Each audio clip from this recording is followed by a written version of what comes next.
you just said. And I guess Queenie, that then creates a new challenge.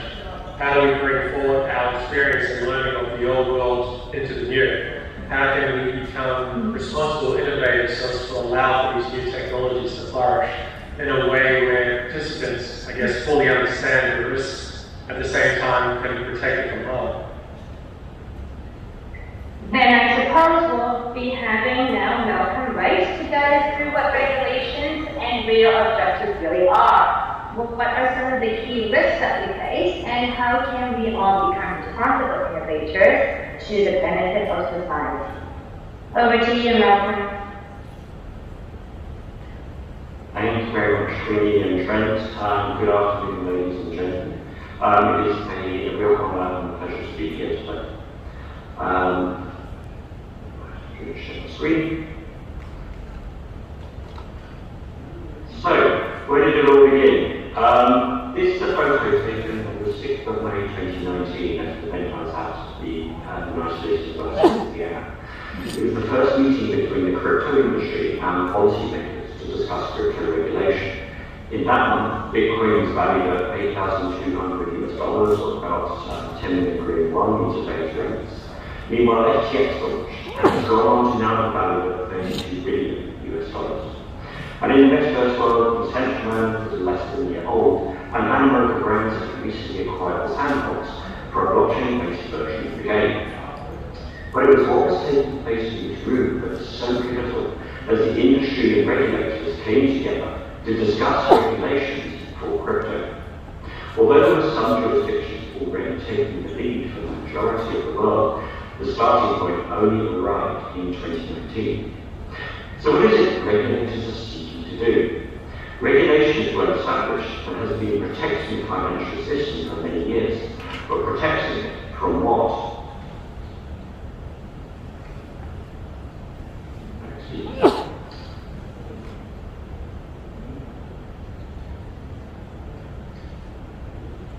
The regulators have three primary objectives. First, ensuring financial stability.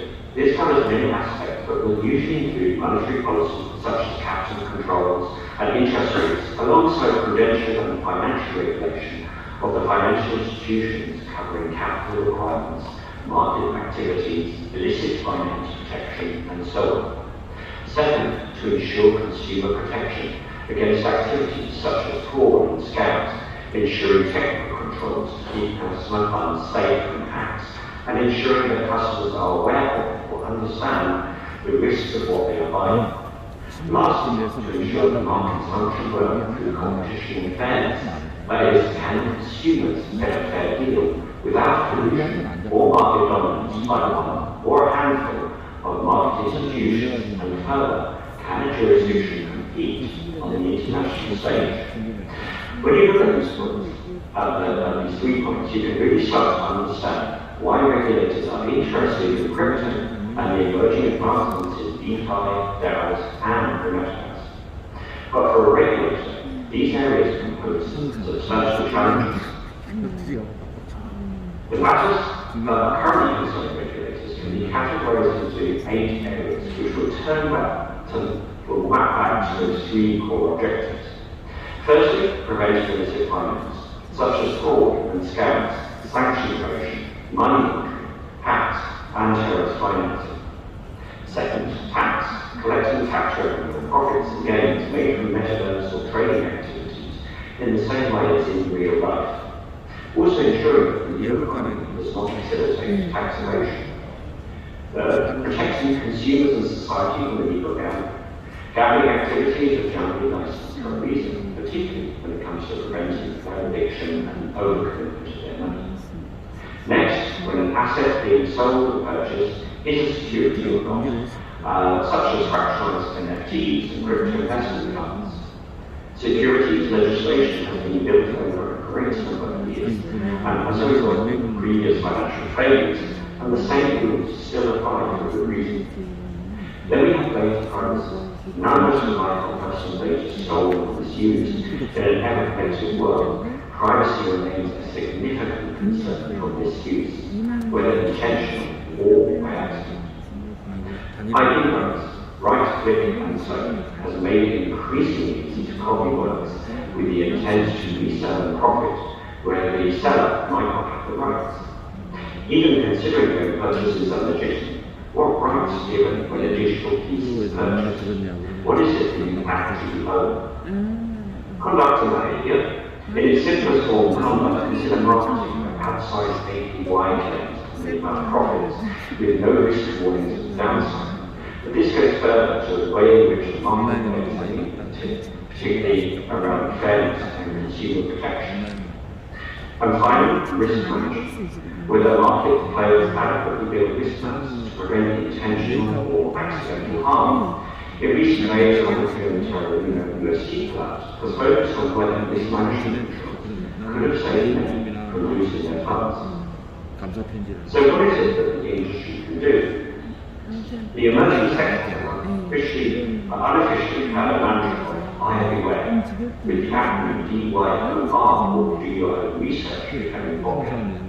However, this will not satisfy regulators' objectives, and close scrutiny will follow, particularly where the industry is to operate without regard for basic safety controls. Regulators are concerned that users who often do not have the financial or technical knowledge to understand the risks that they are taking, and as such, regulators observe that they must intervene.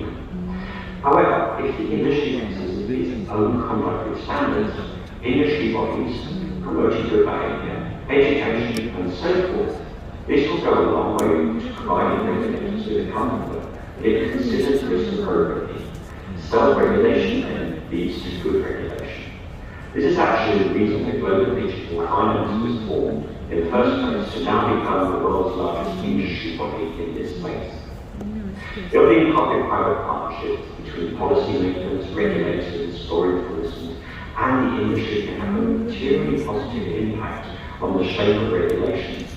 It promotes the sharing of ideas and knowledge from which better regulation can follow.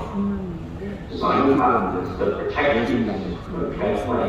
This doesn't have to come at the expense of profits, but a mindfulness of the downsides of harm as well as the upside and positive outcomes will ensure that privacy by design, security by design, and fair play by design apply. And finally, involve risk and compliance early and look for risk and compliance advisors who will be able to translate between policy and technical teams, as well as strategies focused on the prudent and sound approach who will build your business and not build a wall. So what does this all mean? Good regulation will move the growth and build sustainable businesses in the long term by ensuring financial stability, consumer protection, and fairness in competition building on the tools I've highlighted here. Korea will lead the way into rapidly changing real and virtual worlds. Thank you. Thank you, Malcome. So with self-regulation and good compliance and compliance it early, with the right? That's good. Yes, very much so. Brilliant. Okay. Coming next, we have Mr. Samson Lee, founder of Wall Street and also Hanson Works. He's an SEO expert, and he will talk about security and token assets. Over to you, Sam. Thank you, Queenie. First of all, it's really great pleasure to be here, and thank you for the organizers for having us. I noticed I have 6 minutes today, so I'm trying to be more precise. Today I want to talk about the more compliance aspect of the digital asset space.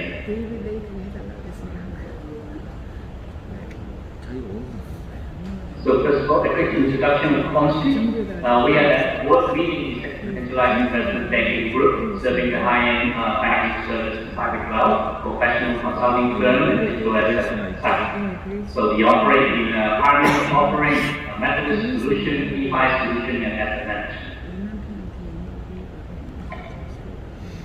So let's zoom out to take a bigger picture of the whole industry.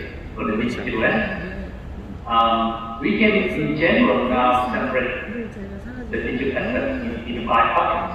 I'm sure there are more, but that's the main category. And of course, we have the BDC by itself.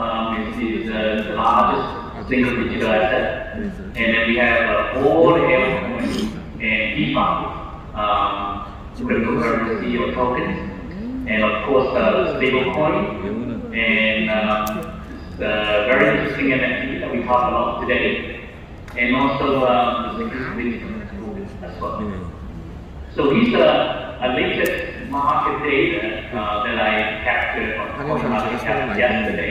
It's changing every day, but yesterday, for example, the market cap for Bitcoin is 552 billion.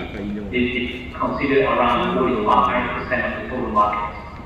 And altcoins or the DeFi coins, 493. So all for the Ethereum, SOL, everything is in, right? Composed of 41%. And stablecoin, 160 billion, composed of 13%. So this involves all the USDT, USDC, Euro, stablecoin, everything. And the NFT is 11 billion, and it's around 1% of the total market. And security tokens is very small. We believe in the infancy stage, but of course with the fluctuation is around $1 billion. So this is a quick composition by percentage in a pie chart, so you can see visually Bitcoin is the biggest, and then DeFi, altcoin, and stablecoin. Right? NFT is still very small, and that's still quite big. So on the other aspect, we also look at the daily trading volume. For example, BTC 31B. The interesting thing is we also okay, so that's the total daily percentage. All right. So altcoin 31B, 35B, stablecoin 70B, NFT 40B. But on another perspective, we take the daily trading volume and divide it by market cap to find out what we call the turnover rate, right? Then we find out like how fast digital asset turns itself on a daily basis. So if you look at BTC, for example, it is transacting like around 6% of the total BTC transact on a daily basis. Altcoin 5, similar, a little bit more, 7%. And stablecoin a lot more, right? Because we know we use stablecoin for many BTC trading and altcoin trading as well. So 44%. But what's interesting is if you look at NFT, it's 130% of its own market cap numbers on a daily basis. So for this aspect, we put in, a perspective of, the higher turnover rate digital assets might bring a higher risk, right? So from this perspective, NFT is the highest risk, with the stable coin is second, altcoin the third, and BTC, and then security token the last, because it's really minimal, so it didn't really affect the market much at this point. So from another aspect on the regulatory framework, we first put back the risk factor we just arrived from the previous slide, and then we look at it in general, right? Because of course, every country is very different country by country in the regulatory framework. But in general, we can say, I hope you all agree with me, the regulation framework or the intensity for security token is the highest, because it's falling within the jurisdiction of the traditional regulators, right? The security commissions and SEC, US, for example, and they are mostly using the traditional security laws to regulate SEO, right? So it is very highly regulated. And secondly, I put BTC because now BTC receives first of all a lot of attention, and there's also a lot of derivative products being provided in BTC, like ETF, BTC funds. So there's a lot of attention from the regulators around the BTC space. And then, given recent incident of stablecoin, we also got a lot of attention for stablecoin. For example, in countries like Singapore, they actually have this new law for the payment token act. So they treat stablecoin as payment protocol. And then Lcoin at last time.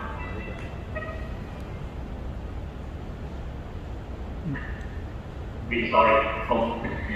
Yeah. Okay. And then on NFT, is really not much regulation exists as of this point.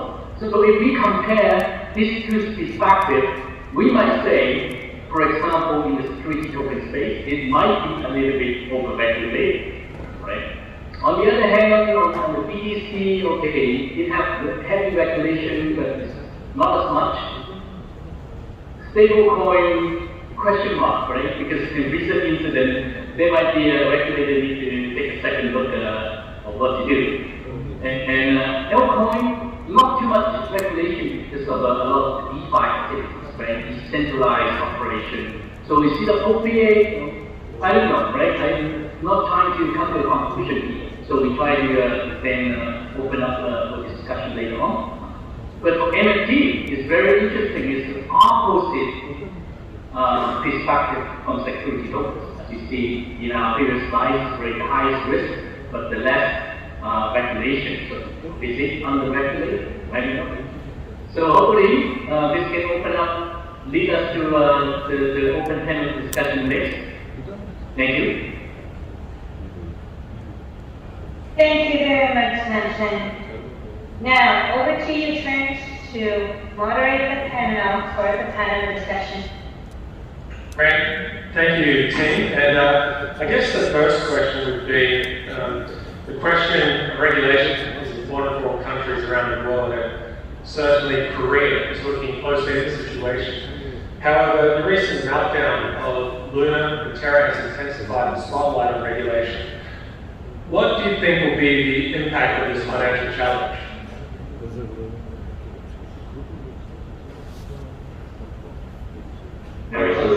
Yeah, I should take that one. Thank you. Thank you. I think we're going to see that there's been more attention paid to consumer protection and product suitability. Now, that's not to say everybody should have the right to participate, but there perhaps needs to be a benchmark or an understanding or proof that somebody understands the risk that involves participating in a particular project or token. We may see that algorithmic stablecoins may be treated differently from, say, asset-backed stablecoins, that the asset-backed stablecoins have to have a certain proportion of freely available cash to prevent potential effective bank run. Or you may find that algorithmic stablecoins are just considered that deal with the risk unless they've got in control. We may also see the acceleration of regulatory frameworks. So we're seeing, for example, in Korea recently, the Financial Action Task Force, the AML watchdog, the regulation that was, or the guidance that was given by all countries, Korea has implemented that and was one of the first jurisdictions to do so. So we may see other countries following rapidly.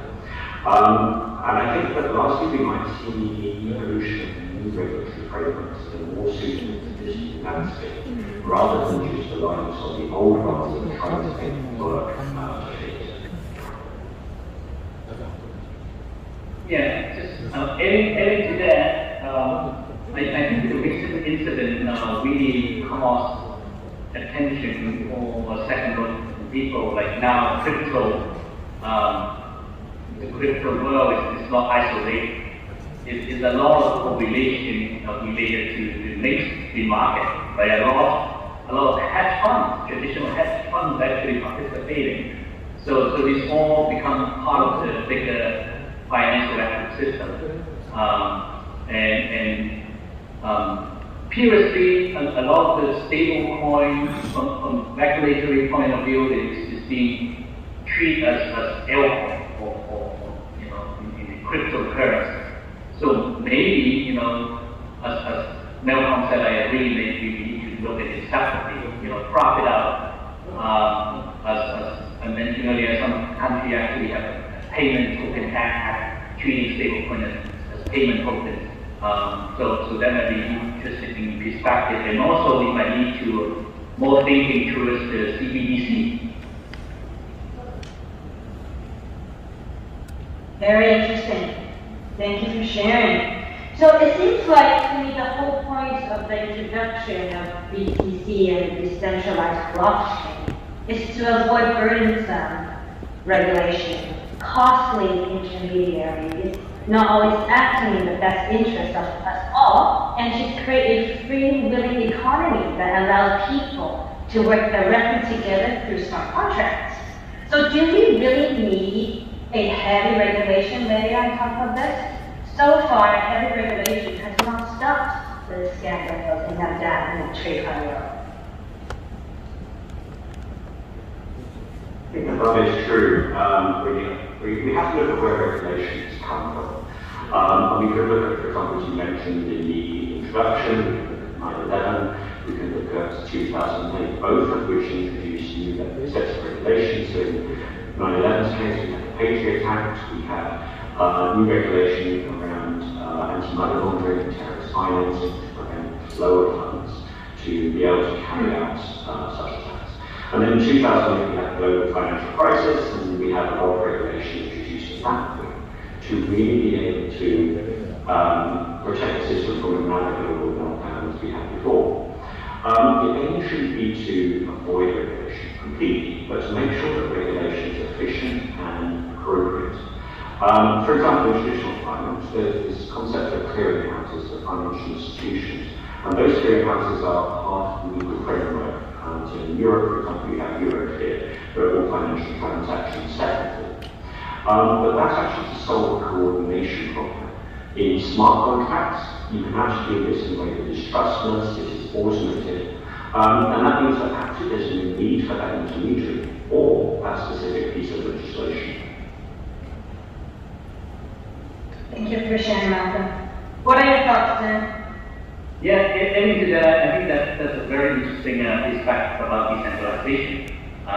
If we look at the origination of that, if Bitcoin white paper, the decentralization they're talking about is really lack of government intervention, right? So that there's no government keep printing unlimited money, the system settles itself and able to handle transactions between different parties without even know each other.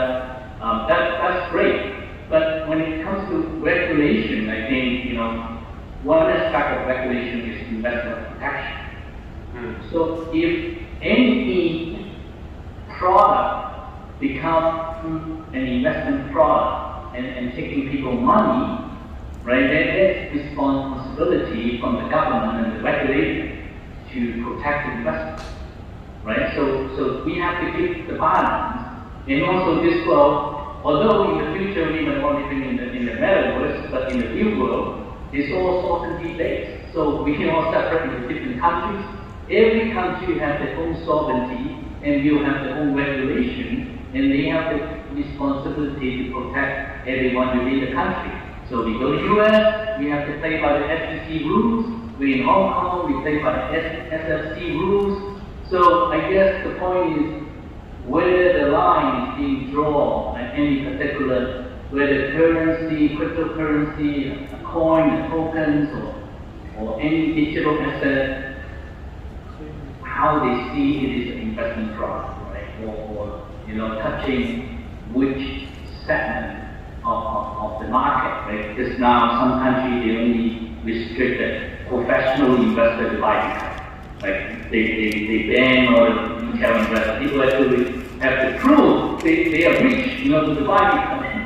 So that is kind of a dilemma, in terms of financial inclusion. But yeah, unfortunately, we are living in a hybrid world where we try to build a lot of things in a decentralized way in the metaverse, but physically in the real world, still a sovereignty-based human society. And Malcolm, I guess given the borderless nature of the crypto world, would you advocate for a global regulatory regime, or is that simply too hard and should be more in the regional jurisdictions?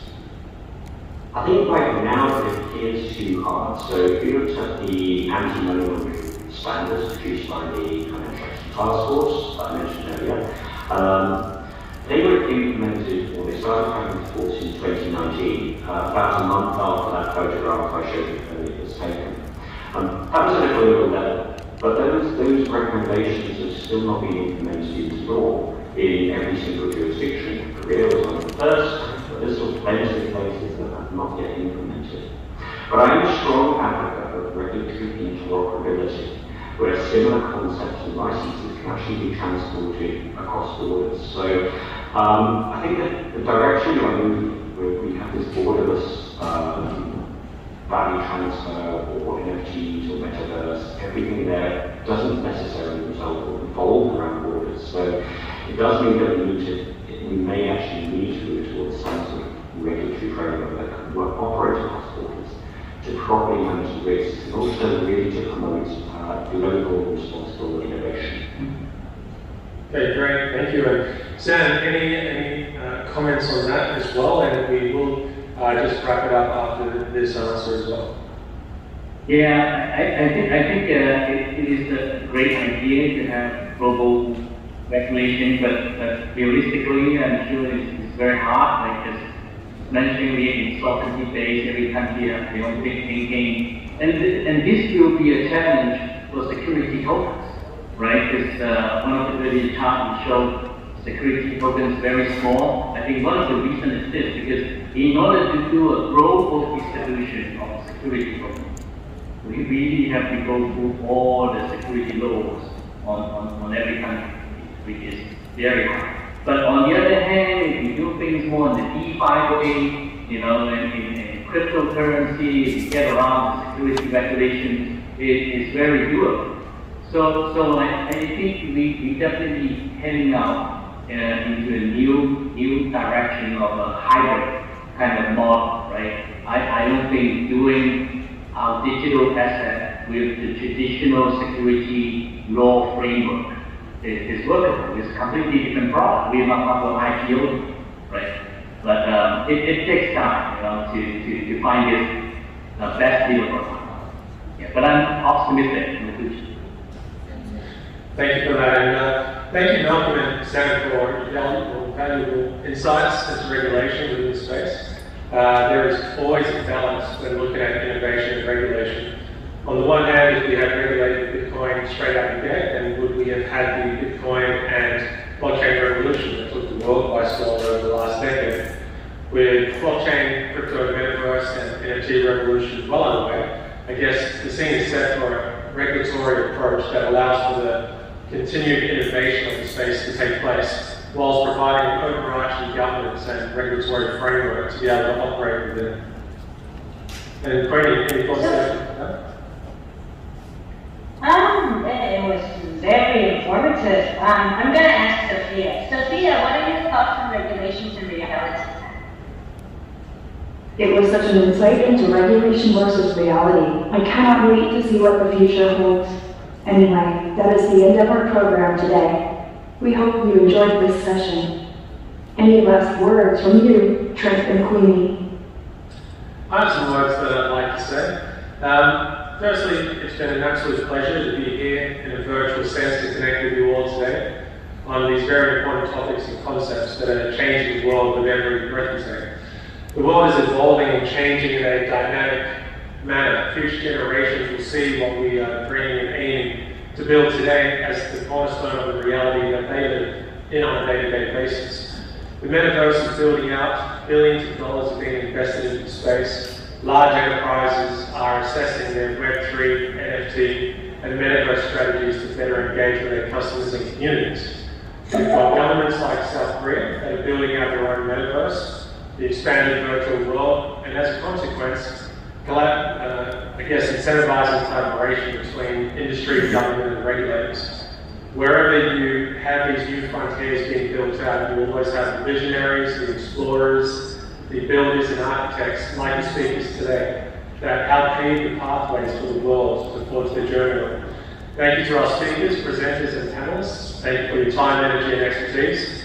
And thank you to those of you in South Korea, physically and virtually. Hopefully, you all have been able to learn something today and are able to take something of value away with you. Thank you so much. With the generation as of being the upcoming